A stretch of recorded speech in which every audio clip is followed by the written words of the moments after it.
This is Donna for the Custody Project, and we're still on our national drive to lift awareness for mothers and their children who are largely unseen, unsupported, ignored, and forgotten in our nation. Some of the reasons for the drive include that these mothers often struggle with custody, visitation, and move-away issues, the complications of the family court system, absent or inadequate child support, the inability to afford competent and steady counsel, domestic violence, the negligence, abuse, and/or molest of their children despite their very best efforts to protect them and help their children, legal attempts to remove custody, legal restraints that prevent mothers from improving the quality of life for their children, for their families, and those who suffer the kidnapping and removal of their children, and other hardships, and also those who successfully meet the required legal bars to relocate with their children. During the drive, film clips have touched upon some of these issues and can be found on our website under the Events tab by clicking on Itinerary in the Events section on our website. But today we are honoring our families in a national way because across our country they continue to unnecessarily suffer, and this is a national crisis. Based on the cases which have reached us over 20 years, these mothers appear to recognize themselves as a group of second-class citizens in our country, and the characteristics of this include, first, that they are being discriminated against, and that this discrimination imperils their children. The pattern of discrimination typically can include the following. First, they cannot get fair hearings and trials before those biased judges ruling against them despite clean evidence, credible witnesses, clean facts, and good law. Nor can they get hearings and trials when such judges refuse to allow their evidence, witnesses, and facts. Two, they are often or at times incompetently represented when their attorneys pursue a path of cowardice, such as by not submitting critical evidence and facts, by not citing pertinent law, and by not challenging judges who express a pattern and practice of bias against their clients.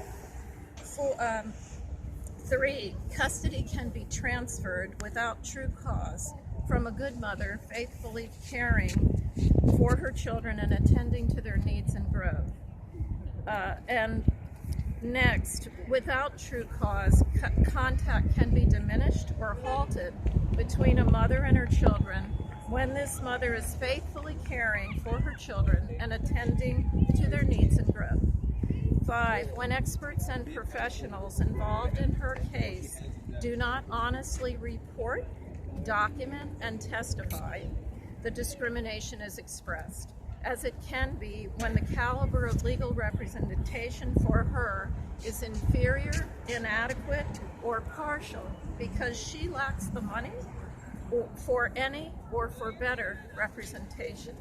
7, she may also be discriminated against when the ex is dishonest and/or violent and relentlessly pursues a pattern and practice of using legal maneuvers as a weapon of violence upon a mother and/or their children with impunity which can span years.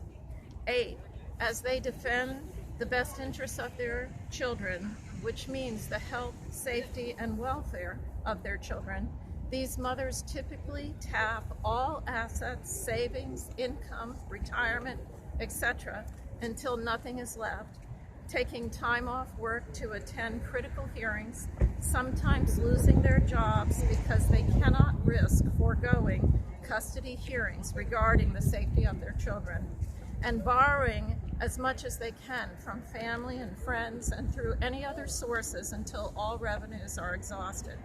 9, their children can be remanded to the custody of those who imperil them, those who do not seek their health, safety, or welfare, and who jeopardize their best interests, whether daily or to the point of death. 10, some of the mothers we have helped have had this perfect storm of factors occur in their cases to produce utter disaster in which good mothers are robbed of the custody of their children and their children are torn from their mothers without reason. To reverse these and other negative factors, the following often appears to occur. First, a deep affirmation of the human spirit.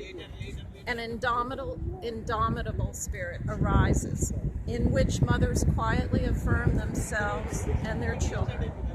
2, these mothers do not abandon their children. 3, they care for them despite now being penniless and or homeless. 4, they voice that they cannot get fair hearings and trials despite the evidence, facts, and law on their side. 5, they remove unqualified or biased judges. 6, they explain that incompetent or cowardly attorneys have not properly handled their cases. 7, they affirm that remedies for them should include reasonable and or increased child support awards. 8, that their legal fees for their custody cases should be awarded or reversed, forgiven, put on a sliding scale, set at reasonable payments over time at 0% interest, or their cases taken pro bono when possible. 9, that hearings be set at times which do not jeopardize their employment.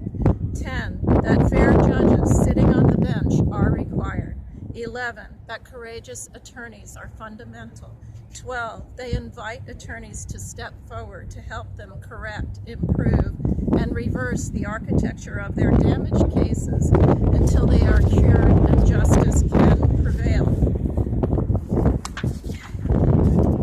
Next, when they are dealing with these attorneys, they work out affordable payment plans, preferably again at no interest over time, and they honor those agreements with those attorneys. And under that section as well, they certainly search for competent pro bono attorneys to assist in setting precedent in the case law. 13, they request a redress of their rights, and on a case-by-case basis, they request visitation schedules which truly address the best interests, the health, safety, and welfare of their children. 14, and some have remarked that the Constitution may need to be amended to state that all men and women are equal, so that mothers and their children cannot be defined as property and chattel, and so that the pitfalls listed above can be avoided. Mothers often acknowledge that they want to prevent other mothers from suffering the way they have. To do this, they can acknowledge and support each other. By holding hands, they strengthen and assist each other to heal and to move forward. The Custody Project assists qualified mothers and their children with care, custody, and visitation expenses in recognition of the extreme hardships imposed upon some families as the children are growing, and you can help. If you would like to donate, on our website, www.thecustodyproject.org, on our Donate Online page, choose the PayPalGivingFund.org. And if you need our federal number, 9545-21373, which is our nonprofit status, and 100% of your donation will reach us and allow us to better serve our mothers and their children. Without your help, the Custody Project cannot serve this desperate population.